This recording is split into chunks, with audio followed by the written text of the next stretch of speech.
बोले श्री सद्गुरुदेव भगवान की जय।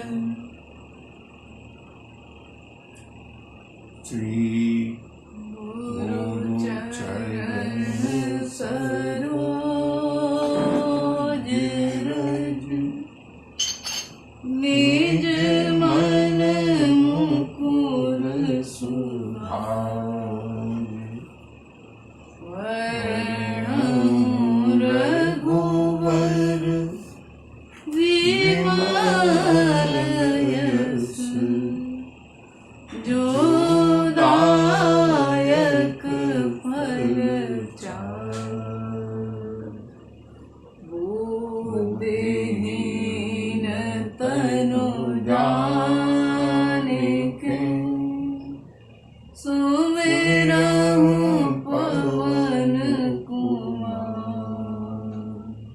बल बुद्धि विद्या देहु मोहि हरहु कलेश विकार। प्रेम के साथ 2 बार भगवान नाम संकीर्तन और उसके बाद जैसी प्रभु इच्छा होगी प्रभु प्रेरणा से हम लोग राम कथा का आनंद लेंगे। तो पहले 2 बार हरि नाम संकीर्तन। हरे राम राम राम सीता राम राम राम। हरे राम राम राम सीता राम राम राम। हरे राम राम राम सीता राम राम राम। हरे राम राम सीता राम राम राम। हरे राम राम सीता राम राम राम। हरे राम राम सीता राम राम राम। हरे राम राम सीता राम राम राम। हरे राम राम सीता राम राम राम। हरे राम राम सीता राम राम राम। हरे राम राम सीता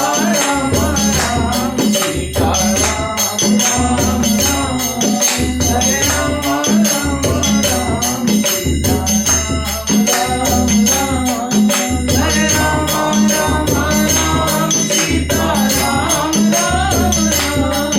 हरे राम राम सीता राम राम राम। हरे राम हरे राम हरे राम राम सीता राम राम राम। हरे राम राम सीता राम राम। हरे राम राम राम सीता राम राम राम। हरे राम राम राम सीता राम राम राम। बोली सियावर रामचंद्र की जय। बजरंग बली की जय। बाबा विश्वनाथ विश्वनाथ की जय। मंगल भवन अमंगल हारी। मंगल भवन अमंगल हारी। प्रभु सुद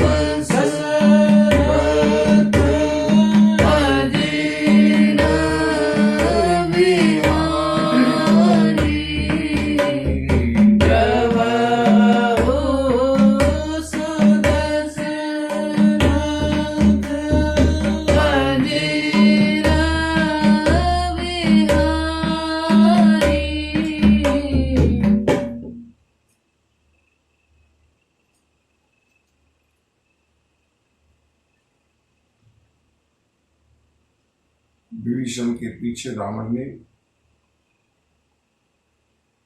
अपने गुप्तचरों को भेजा है। गुप्तचरों ने प्रभु श्री राम का प्रभाव भी देखा है और श्री राम का स्वभाव भी देखा है।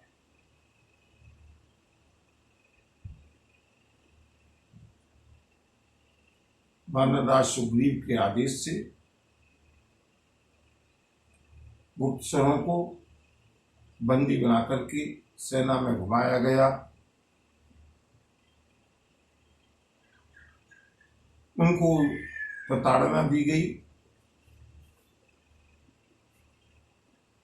जब उनके नाक कान काटने की बारी आई है, श्री राम की दुहाई दी है दोनों गुप्तचरों ने, और बंधु लक्ष्मण जी ने दया करके गुप्तचरों को छुड़ा दिया और गुप्तचरों के हाथों एक पत्र लिख करके संदेश भेजा है रावण के पास। कहियो मुखागर मूल सन मम संदेशो उदार सीता देहि मिलउनत आवा काल तुम्हार।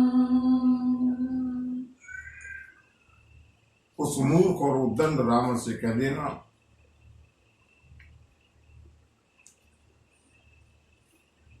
ये मेरा संदेश है, ये श्री राम के अनुज लक्ष्मण का संदेश है, संदेश नहीं है, ये लक्ष्मण की चेतावनी है। इसको धमकी मत समझना रावण। पराम्बा मां जानकी को प्रभु श्री राम को सादर समर्पित कर दो, वापस कर दो आदर के सहित।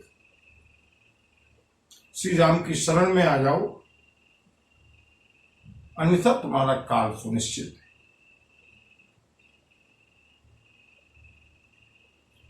गुप्तचरों को संदेश का पत्र दिया है और वहां से गुप्तचर चले हैं रावण की सभा की ओर, लंका की ओर।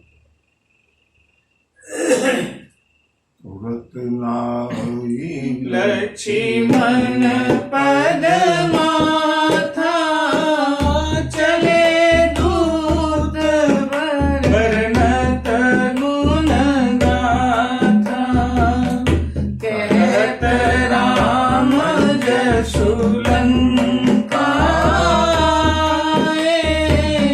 रावण चरण शीस तिन नाय। बेहसिद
हे हृदय त्रास अति मोरी।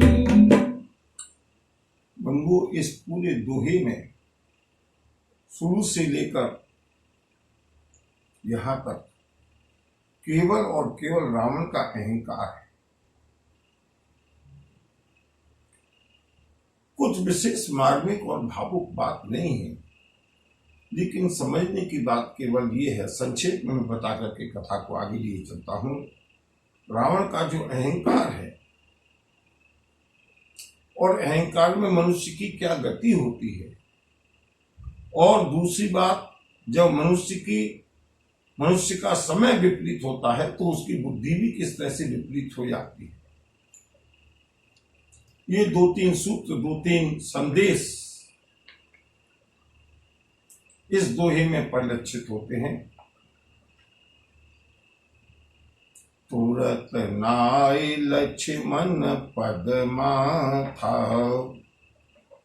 दूतों को जीवन दान मिला। प्रभु के अनुज लक्ष्मण जी के चरणों में सिर झुकाया और चले दूत बरनत गुणगार था। दूत प्रभु श्री राम का गुणानुवाद करते हुए लंका की ओर चल दिए। मुक्त कर दिया लक्ष्मण जी ने।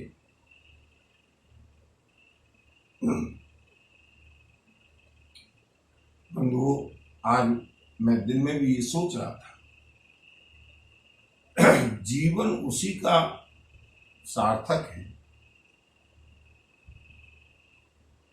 जो आया है, उसको जाना है, इसमें कोई दो राय नहीं है। लेकिन जाने के बाद जिसकी सुगंधी फैले और जिसको लोग याद करें, जिसका समाज में अपनी सामर्थ्य के अनुसार योगदान हो,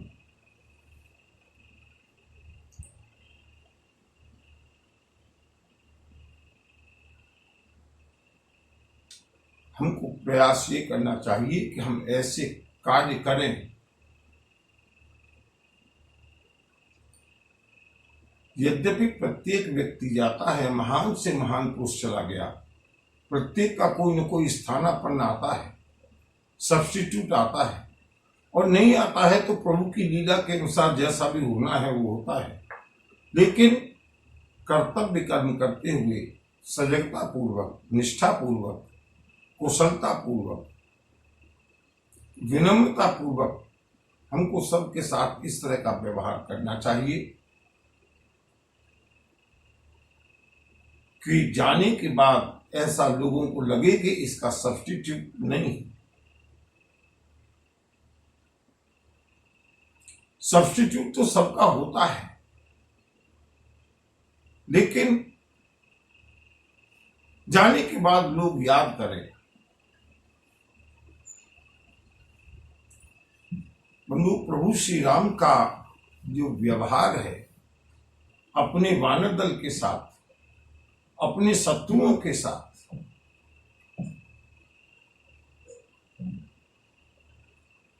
गुप्तचरों के ऊपर भी इतना प्रभाव छूटा है। चले दूत बरनत गुण गाथा, लौटते में जब आए थे तो रावण का गुणगान करते हुए आए थे। जब लौट करके गए हैं, श्री राम का गुणगान करते हुए चले और कहत राम जसु लंका आई। श्री राम के यश का बखान करते हुए दोनों गुप्तचर सुख और सारण लंका में पधारे हैं, लंका लौट करके आए हैं।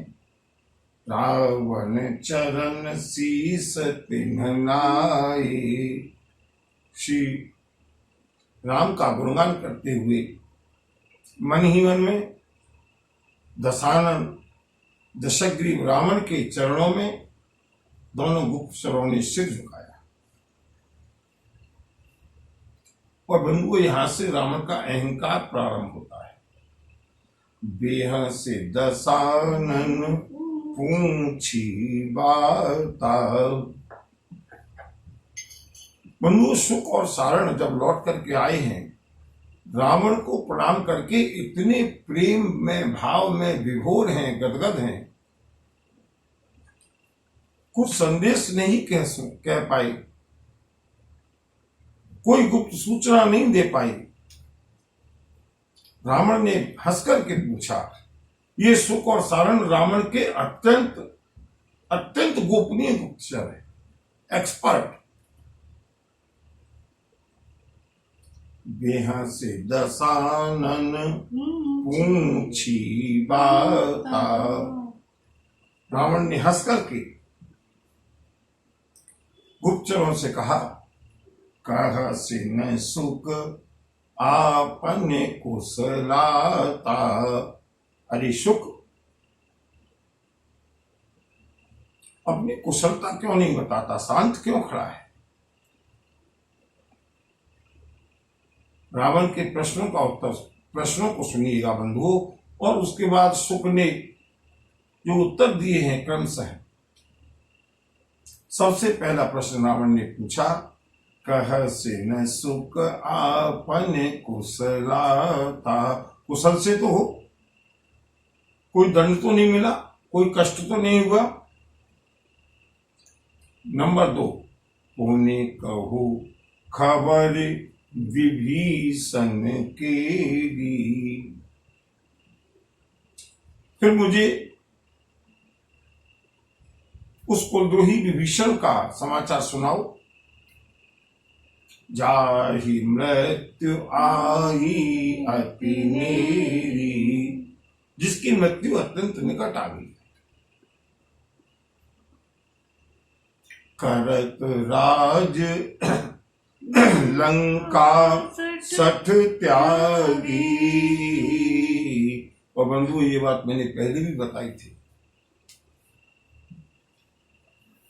पूरे रावण की लंका का राज्य का संचालन विभीषण जी करते थे। क्योंकि अगर रावण का हम इतिहास देखें, रावण का भूतकाल देखें, तो रावण का अधिकांश समय लंका में बीता ही नहीं। रावण दिग्विजय करने में लगा रहा। कभी देवताओं के ऊपर आक्रमण है, कभी यमलोक के ऊपर आक्रमण है, कभी नागलोक के ऊपर आक्रमण है, कभी कैलाश के ऊपर आक्रमण है। जब रावण आक्रमणों में लगा रहा, युद्धों में लगा रहा, लंका का संचालन किसने किया? रावण के साथ रावण का पुत्र मेघनाद साथ में रहता है। कुंभकर्ण को सोने से फुर्सत नहीं है, और रावण की सारी सेना, सारे सेनापति रावण के साथ जाते हैं। पूरी लंका का संचालन विभीषण जी करते हैं। रावण ने स्वीकार किया। सुख बताओ,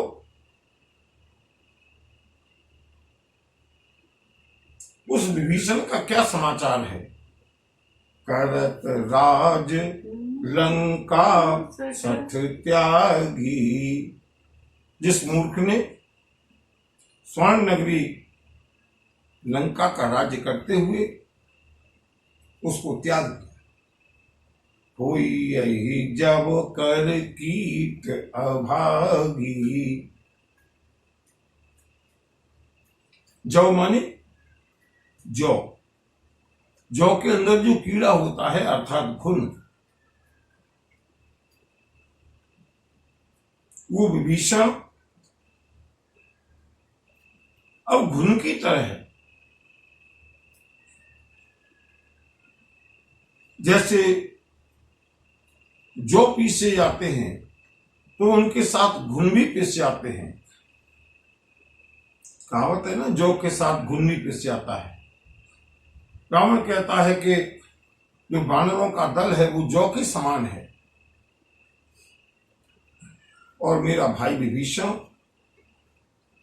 घुन के समान है, जो कि इस लंका के लिए घुन है। उसकी भी मृत्यु आ गई है, वो भी इस वानर दल के साथ मरने वाला है।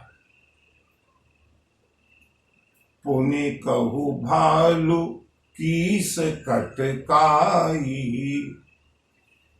ये सारे पॉइंट्स रावण ने लिख करके दिए हैं, जिन जिन बातों के बारे में सुख और सारण को पता करके आना है। सुख बताओ, जरा वानर भालुओं की सेना के विषय में बताओ, उसमें कौन कौन योद्धा है जो युद्ध करने लायक है। कठिन काल प्रेरित चली आई। जो वानरों की सेना है, ये काल की प्रेरणा से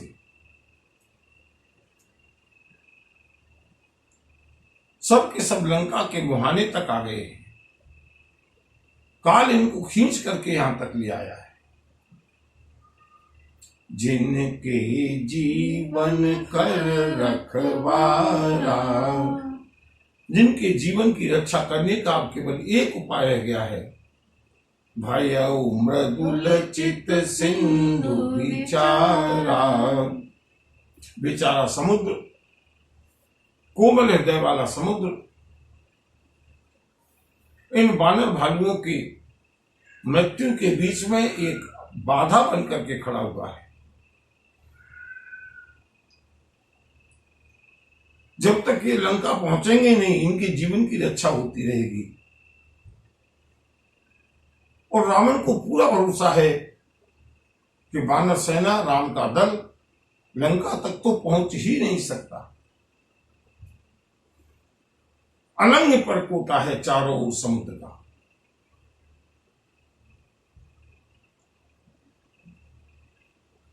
और उसके बाद रावण का अहंकार इस स्तर तक पहुंच गया। सुख बताओ, कहू तपसीन के बात बहुरी। बताओ सारण, उन दोनों तपस्वियों का क्या हाल है? उन दोनों की क्या दशा है? जिनके हृदय त्रास अति मोरी। जिनके हृदय में मेरा बहुत बड़ा भय बैठा हुआ है। बंधु विचार कीजिएगा, ये वही रावण है जो भगवती जानकी को सूनेपन में उठा करके लाया है। श्री राम के बाणों से भयभीत है। अगर इतना ही प्रभावशाली होता तो जाकर के जबरन जानकी को लेकर के आता, लेकिन साहस नहीं हुआ। दूसरा ये यह भी जानता है कि उनका जो छोटा भाई लक्ष्मण है,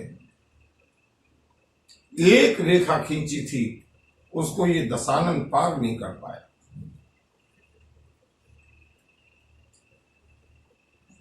फिर भी अपने राक्षसों का मनोबल बढ़ाने के लिए अपने अहंकार में उन्मत्त होकर रावण पूछता है, उन तपस्वियों का हाल बताओ जिनके हृदय में मेरा अत्यंत भय बैठा हुआ है। बंधु जब कल्पना कीजिएगा, ये रावण देख चुका है कि उनका एक दूत आकर के लंका को जला करके, लंका को तहस नहस करके, अशोक वाटिका को विध्वंस करके गया है, जिसका भय अभी तक लंका वासियों के मन में बैठा हुआ है। फिर भी बताओ सुख सारण, उन दोनों तपस्वियों का हाल बताओ जिनके हृदय में मेरा भय बैठा हुआ है। कि भई भेंट की फिर गई, श्रवण सुयस सुनि मोर, कहस रिपु दल तेज बल, बहुत चकित चित चोर। की भाई भेंट, तुमको वो तपस्वी मिले या नहीं मिले? की भई भेंट की फिर गई। कहीं ऐसा तो नहीं है कि वो दोनों तपस्वी घबरा करके भय के कारण मेरे बल का बखान सुन करके वापस जानकी को छोड़ करके चले गए।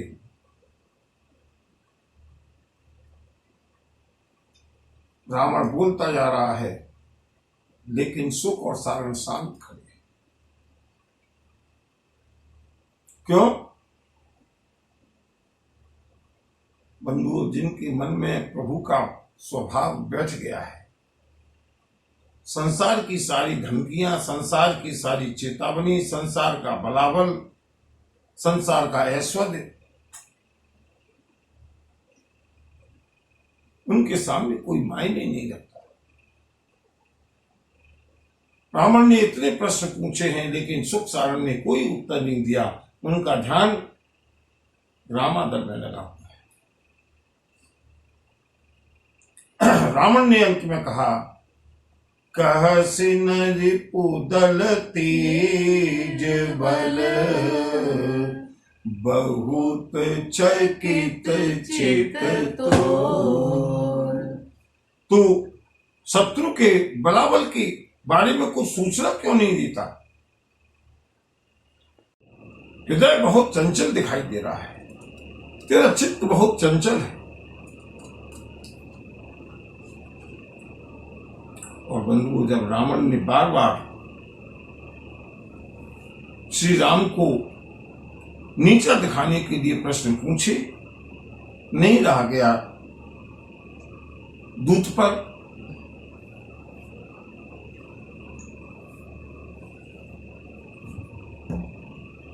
गुप्तचरों ने कहा, महाराज,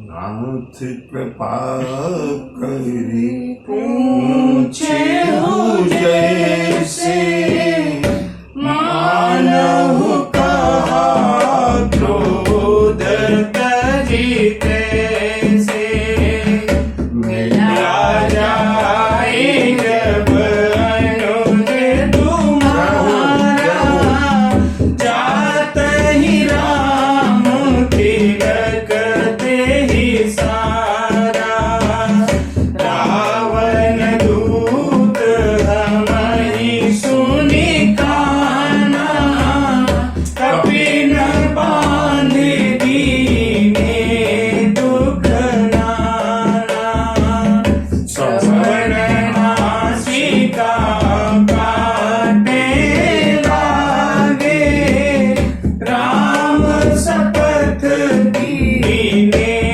हम त्यागे, पूछे नाथ राम कटकाई, बदन कोटि सदवर न जाई, नाना बरन भालो कपिधारी, विकटानन विशाल भयकारी। सुख ने बताना प्रारंभ किया, महाराज, आपने जिस तरह से प्रश्नों को पूछा है, आपने जो भेद जानना चाहा है, हम पूरा भेद लेकर के आए। लेकिन आपसे विनती है, आपसे प्रार्थना है, आपने जितनी गंभीरता से पूछा है, उतनी ही गंभीरता से उनको स्वीकार भी कीजिएगा, उनको मान भी लीजिएगा। मानहु कहा क्रोध तजिते से, मैं जो आपको समझाऊं, मेरा कहना आप क्रोध छोड़ करके मान लीजिए। रावण ने दूसरे नंबर का प्रश्न पूछा है, पुण्य कहु खबर विभीषण केरी, और इसको गुप्तचरों ने पहले नंबर पर ला करके उत्तर दिया है। उत्तर प्रत्येक प्रश्न का दिया है। सबसे पहला उत्तर, क्योंकि रावण के गुप्तचर भेजने का मुख्य कारण विभीषण था।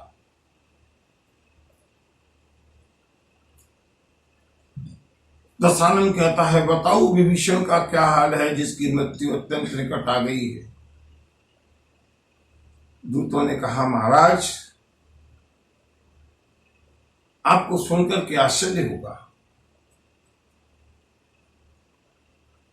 कितने शरणागत वत्सल हैं श्री राम।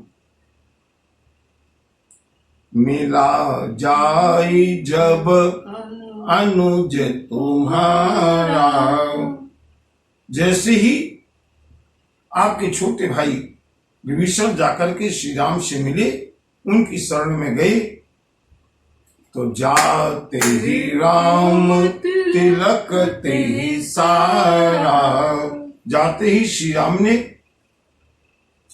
विभीषण को लंका का राज्य देते हुए समुद्र के जल से उनका राज तिलक कर दिया, अभिषेक कर दिया। रावण तिल मिला गया सुनकर के, सारी की सारी सभा सन्न रह गई, सारे राक्षसों का मनोबल एकदम धड़ाम नीचे आ गया।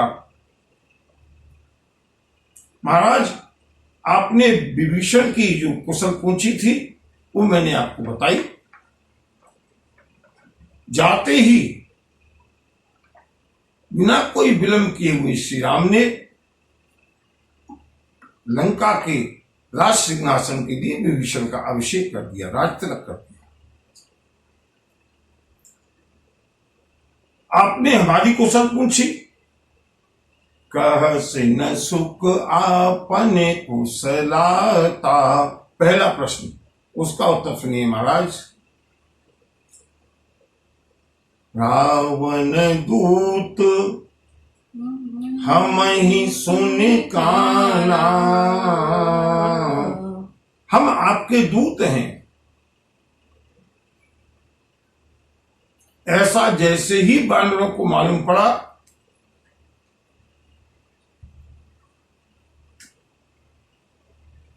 रावण ने कहा, लेकिन वानरों को मालूम कैसे पड़ा कि तुम हमारे दूत हो? मैंने तो तुमको गुप्तचर बना करके भेजा था, भेदी बना करके भेजा था।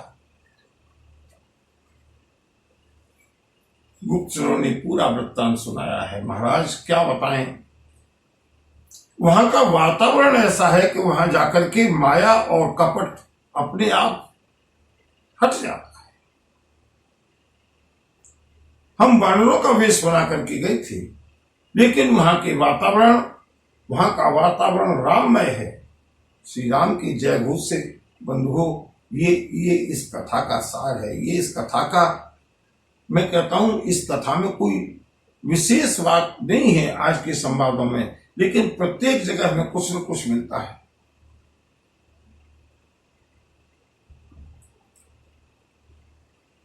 गुप्तचर कहते हैं, रावण ने पूछा, जब गुप्तचरों ने कहा, रावण दूत हम ही सुने काना, रावण ने कहा, वानरों को मालूम कैसे पड़ा कि तुम हमारे दूत हो? तुम तो गुप्तचर हो, माया से अपना रूप बदलना जानते हो। महाराज अपराध क्षमा हो, हम रूप बदल करके ही गए थे, लेकिन जैसे सूर्य के सामने अंधकार नहीं ठहरता, इसी तरह से ये श्री राम का प्रभाव है, ये श्री राम नाम के जय घोष का प्रभाव है कि वहां पर माया और छल ठहर नहीं सकते। और इसीलिए बंधुओं कहते हैं, लोग कहते हैं राम राम कहने से क्या होता है?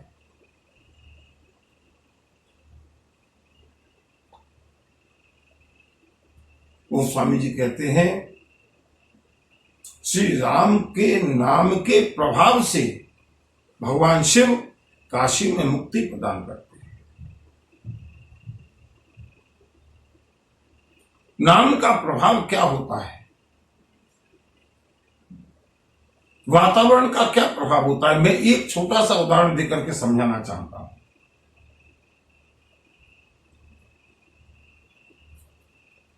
एक बहुत सुंदर होटल है,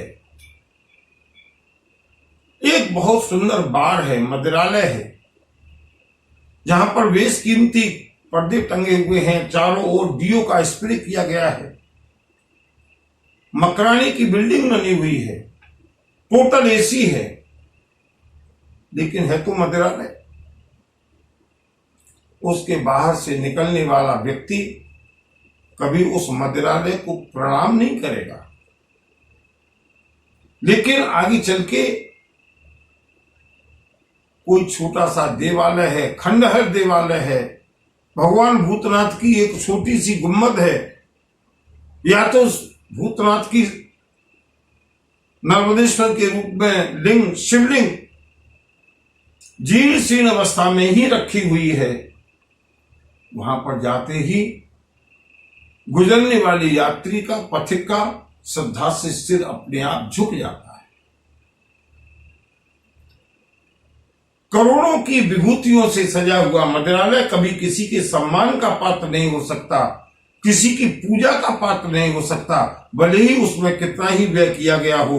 लेकिन एक जीर्ण शीर्ण देवालय भी लोगों की श्रद्धा का केंद्र बनता है। उसके सामने से निकलने वाले यात्री देख करके बरवसी उनको प्रणाम करते हैं, सिर झुकाते हैं। क्यों? ये वातावरण का प्रभाव।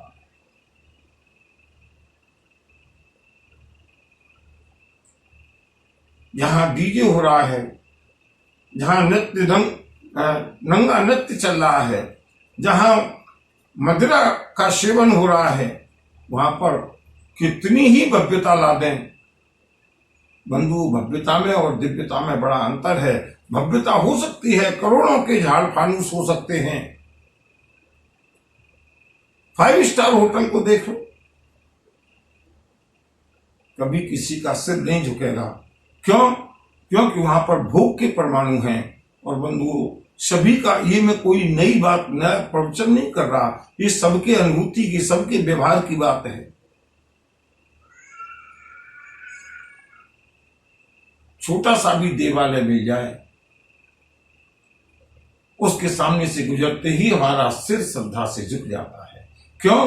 क्योंकि वहां पर देव प्रतिमाओं का, वहां पर आने वाले साधकों का, वहां पर रहने वाले पुजारियों का, वहां पर गूंजने वाले मंत्रोच्चारणों का जो प्रभाव होता है, वो हमारे दिल को स्पर्श करता है, हृदय को स्पर्श करता है।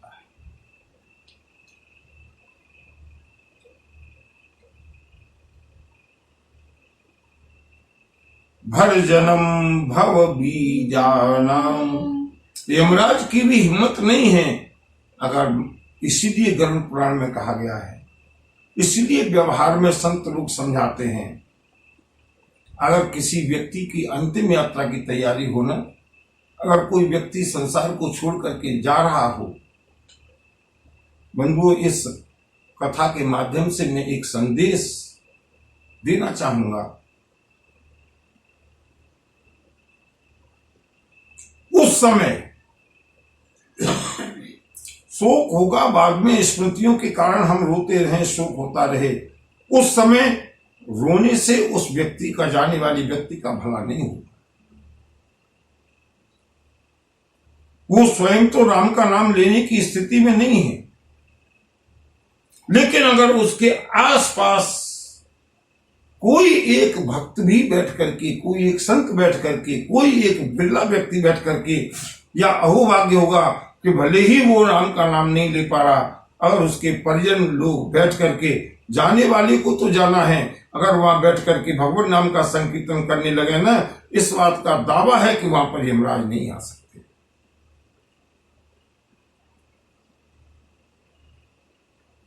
तर्जनम यमदूतानां राम राम राम रामेति गर्जनम।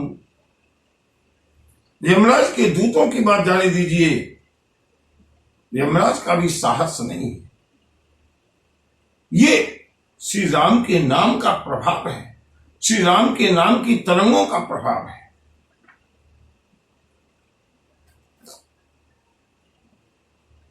रावण के दूत कहते हैं, महाराज हम तो कपट करके गए थे, लेकिन वहां का वातावरण इतना निर्मल था, इतना राममय था कि वहां जाते ही हमारा कपट धुल गया। अपने आप को बचाना चाहते थे, लेकिन वहां कपट और छल काम नहीं कर रहा था। बानरों ने हमको पकड़ लिया, हमसे पूछा गया, अंततः हमको मजबूरन बताना पड़ा। और रावण दूत हम ही सुनि कभी न माने दीने दुख नाना, कभी न माने दीने दुख नाना। हम महाराज आपके दूत हैं ऐसा सुनते ही निर्भय होकर के बानरों ने हमको पकड़ लिया, हमको बंधन में डाल दिया, हमको अनेक प्रकार के कष्ट दिए, हमको पूरे राम की सेना में घुमाया गया, हमको प्रताड़ित किया गया। वानरराज सुग्रीव के आदेश पर सवन नासिका काटे लागे, वो हमारी नाक और कान काटना चाहते थे, लेकिन महाराज यहां तक तो श्री राम का प्रभाव है। अब आगे श्री राम का स्वभाव सुनिए। राम सपथ दीन्हे हम त्यागे। श्री राम की जो सेना है वो इतनी डिसिप्लिन्ड है। श्री राम वहां पर हमको दिखाई नहीं दिए, श्री राम वहां नहीं थे। केवल श्री राम की सौगंध दिलाने मात्र से फिर किसी भी बानर का, किसी सैनिक का, किसी वीर का ये साहस नहीं हुआ जो हमारी नाक और कान काट लिए। हमको बानर राज ने मुक्त कर दिया।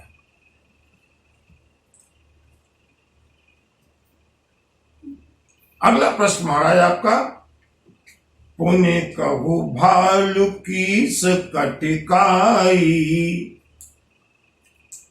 आपने बानर भालुओं की सेना के बारे में पूछा है, कौन कौन योद्धा है, तो सुनिए महाराज।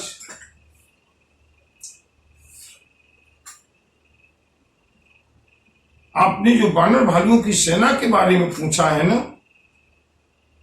बदन कोटि सत बरनिन जाई। महाराज हमने आपकी राक्षस सेना को भी देखा है, बड़े बड़े महाबलियों को देखा है, बड़े बड़े सेनापतियों को देखा है, लेकिन जब से श्री राम की बानर सेना को देखा है, करोड़ों मुंह से उसका वर्णन नहीं हो सकता। नाना बरन, हमने ऐसे वीर योद्धा नहीं देखे। अनेक प्रकार के रंगों के बानर हैं, भालू हैं, बड़े बड़े विकट मुंह वाले, बड़ी विशाल मुंह वाले, बड़ी विशाल देह वाले, भय देने वाले। रावण सुनता रहा। और बंधुओं, रावण की जो सभा थी, जो राक्षस थे, उनको सुन सुन करके पसीना छूटने लगा।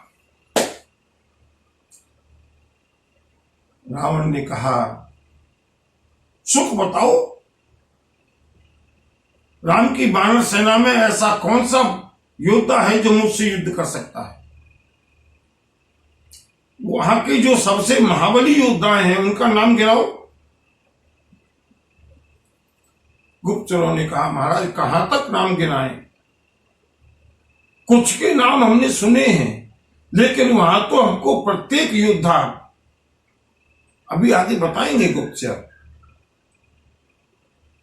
सबसे बड़ा योद्धा कौन है ये तो हम नहीं बता सकते, लेकिन हाँ, हमने एक चीज देखी, वहां का जो सबसे कमजोर योद्धा है उसका नाम हम आपको बता सकते हैं।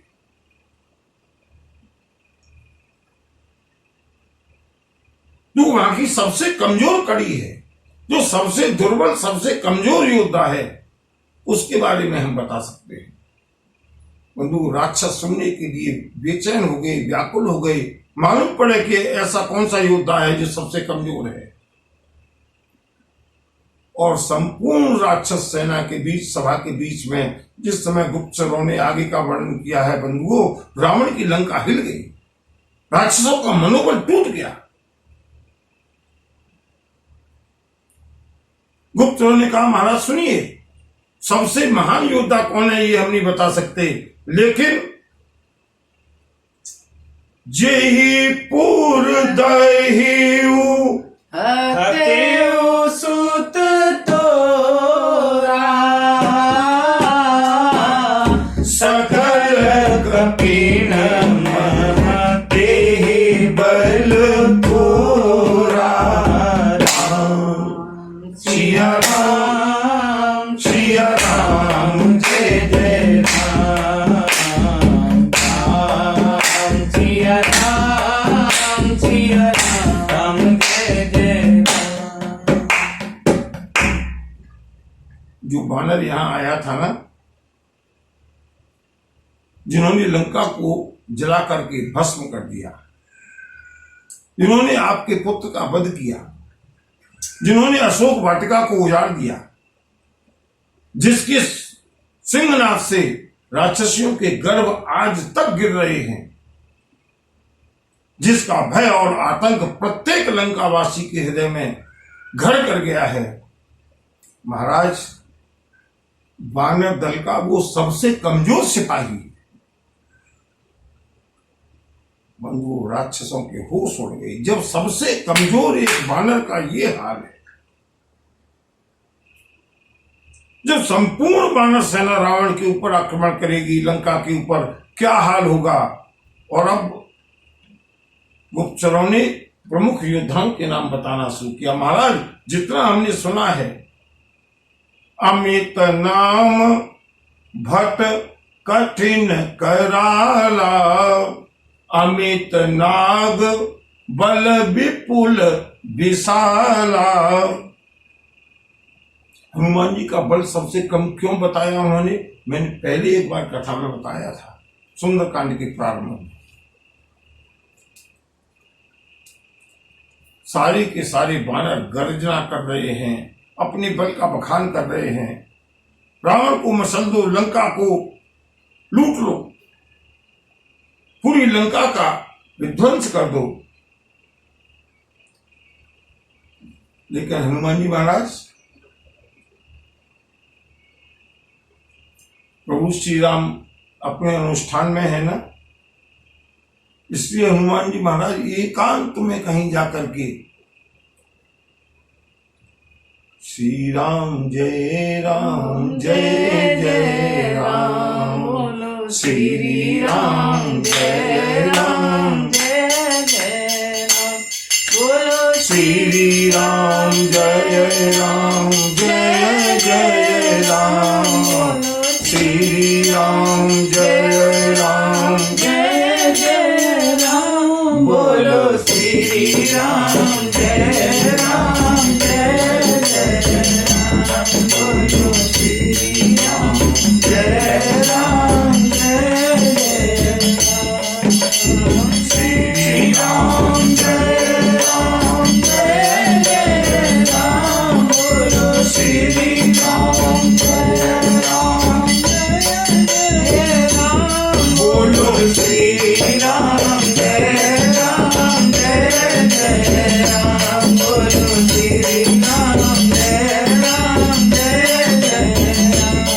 बोलो श्री राम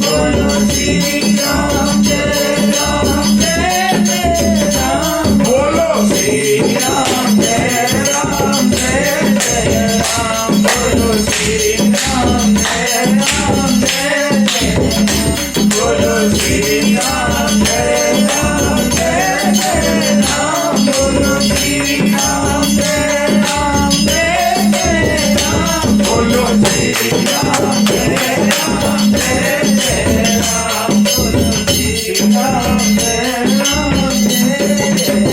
बजरंगबली की जय। बंधु, मेरा आपसे अनुरोध है, जब भी अवसर मिल जाए ना, कथा सुनते सुनते प्रभु नाम का संकीर्तन अवश्य कर दिया करिए, क्योंकि ये पुरुषोत्तम मास है। शायद हमको अलग से अवसर मिलता हो या नहीं मिलता हो। बजरंगबली शांत साधु स्वभाव से बैठे हैं। गुप्तचरों ने देखा ये बानर तो बिल्कुल चुपचाप बैठा है, कमजोर सा है। हनुमान जी छोटे रूप में है। लंका पूरी की पूरी दहशत में आ गई, भय से व्याप्त हो गई। सुनिए महाराज, जितने भी वहां पर योद्धा है ना, हजारों हाथियों का बल है उनमें। नाम सुनिएगा, द्रुविद मयंद नील नल अंगद गद विकटाशी दधि मुख के हरिणि सठ सठ जामवंत बलराज।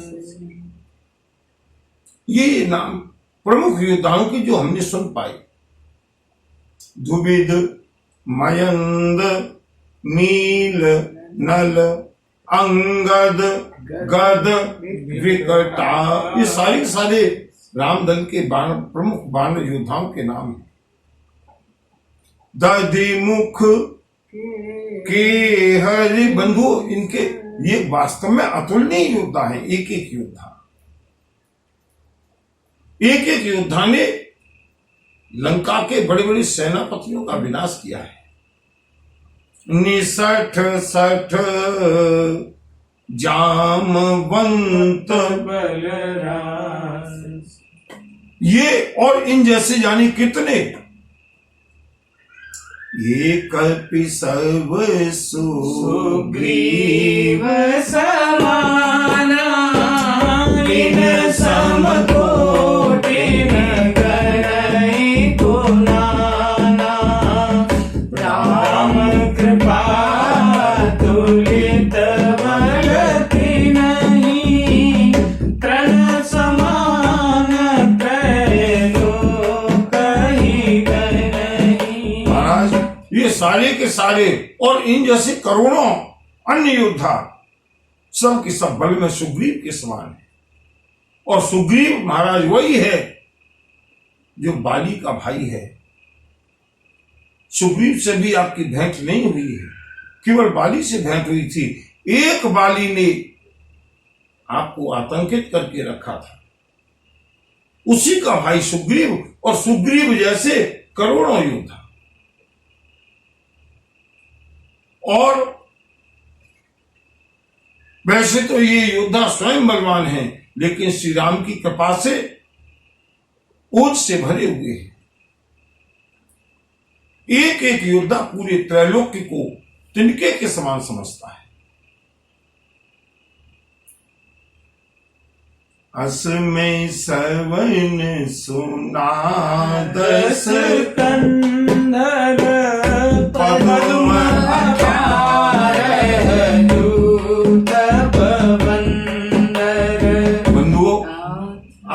अगला समाचार जो दिया है गुप्तचरों ने, रावण के नीचे से भी जमीन खिसक गई और सारे के सारे रावण के जो योद्धा थे हतप्रभ हो गए। ऐसा लगने लगा कि ये युद्ध तो हम आज ही हार गए। क्यों? गुप्तचरों ने कहा, महाराज आपने पूछा है ना कितना बल है, तो सुनिएगा। नाथ कटक महसोत पिनाई,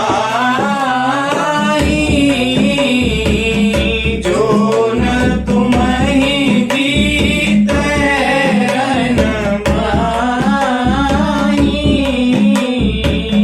जो न तुम्हें जीते रन माई। महाराज, राम के बानर दल में एक भी बानर ऐसा नहीं है। जो मैंने अभी नाम गिनाए, ऐसे जो सेनापति हैं उनको जाने दो, वहां पर एक भी बानर ऐसा नहीं है जो द्वंद्व युद्ध में महाराज आपको न हरा सके। कितना बड़ा दुस्साहस कर दिया गुप्तचरों ने। सारी सभा के बीच में रावण को ललकार करके, महाराज ऐसा कोई वानर नहीं है जो अकेले आपको न हरा सके।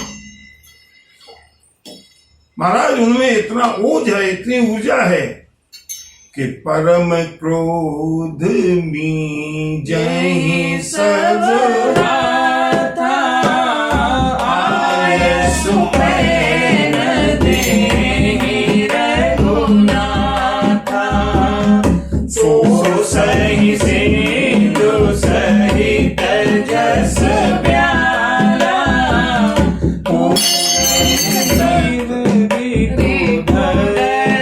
विशाला पूरहिनत मरि कुदर विशाला। महाराज जो आपने प्रश्न किया था ना कि जिनके जीवन कर रखवारा भयउ मृदुल चित सिंधु बिचारा, कि ये समुद्र उनके प्राणों की रक्षा कर रहा है। तो सुनिए महाराज, सारे के सारे बानर अत्यंत क्रोध से बावले हैं। परम क्रोध मी जही सब हाथा, अपने हाथों को मसलते हैं।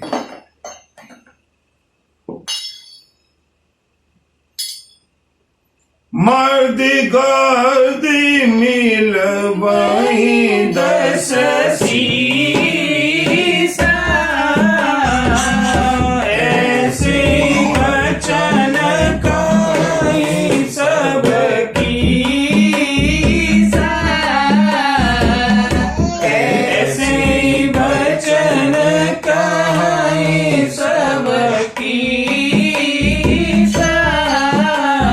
अपने हाथों को मसल मसल करके, क्रोध के कारण नेत आंखें लाल लाल करके सभी बानरों के मुंह से एक ही बात निकलती है, रावण अगर मिल जाए तो उसको मसल करके धूल में मिला दे। उनको सुनने में ये कथा बहुत सरल लग रही होगी, लेकिन कल्पना कीजिए जो रावण त्रैलोक्य विजयी है, रावण सोचता है इतनी बड़ी सेना, एक एक बानर मुझसे लड़ने का साहस रखता है, ये सारे बानर छिपे कहां थे।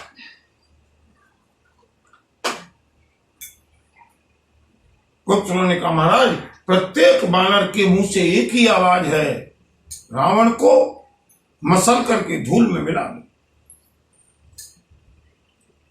और जो आपने समुद्र की बात कही महाराज, सो सही सिंधु सहित झस व्याला,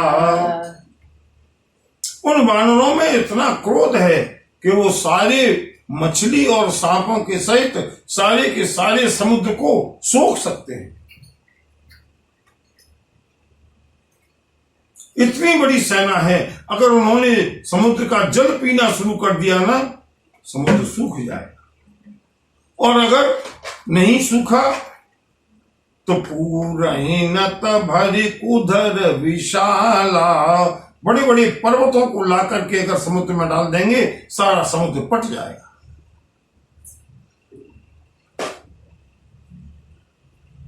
रावण ने कहा जब इतनी साहसी, इतनी विशालकाय सेना है, अब तक आक्रमण क्यों नहीं किया? गुप्तचरों ने कहा महाराज आयसु पैन देहि रघुनाथा, क्योंकि श्री राम ने अब तक आज्ञा नहीं दी है। आपने कहा कि उनके जीवन की रखवाली समुद्र कर रहा है। महाराज सत्य बात तो यह है कि आपके जीवन की रखवाली श्री राम कर रहे हैं। अभी तक अगर श्री राम ने आदेश दे दिया होता, लंका धूल में मिल जाती। घर जहीं तर जहीं सहज असंका, मानहु प्रसन्न चहत रही लंका। सिया राम, सिया राम जय जय राम, सिया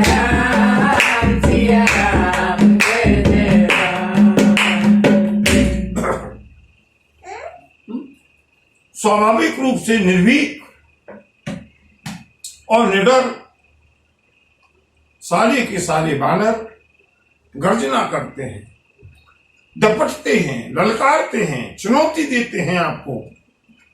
ऐसा लगता है जैसे अपनी लंका को निगल जाना चाहते हैं।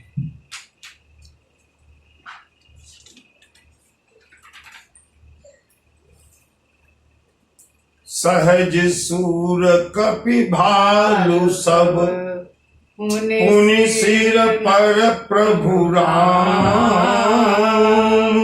रावण काल कोटि कहूँ जीत सकहि संग्राम। सियावर रामचंद्र पद जय शरण शंकर हरि जय जय सिया राम जय जय हनुमान। प्रत्येक वानर भालू, प्रत्येक सैनिक, प्रत्येक वीर स्वाभाविक रूप से बलवान है और इतनी बड़ी सेना को अंकुश में किए हुए हैं। इन सब के ऊपर त्रैलोक्य विजयी प्रभु श्री राम है। श्री राम के नेतृत्व में यह सेना है महाराज।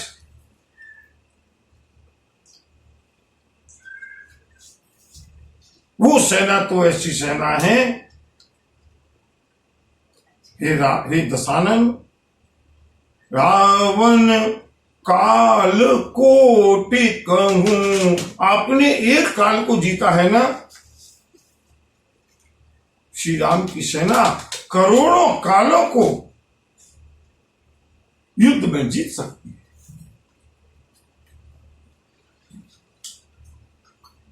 अभी गुप्तचरों ने लक्ष्मण जी का संदेश नहीं कहा है, अभी केवल रावण के प्रश्नों का उत्तर दिया है। बंधुओं, अभी तो आगे का कुशल समाचार और सुनाएंगे, फिर लक्ष्मण जी का संदेश देंगे।